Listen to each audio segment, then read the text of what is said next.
অনেকেই উদ্বেগ প্রকাশ করেছেন শিক্ষার্থীরা, অভিভাবকরা, অন্যান্য যে আসলে আশপাশের যে এলাকাবাসী আছেন তারাও নিশ্চয়ই আতঙ্কিত হয়ে পড়েছেন।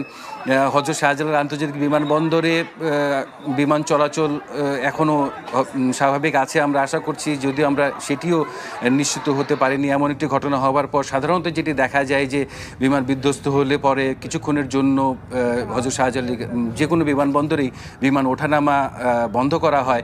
সেটি হযরত শাহজালাল আন্তর্জাতিক বিমানবন্দরে করা হয়েছে কি না আমরা ঠিক এখনও জানতে পারিনি।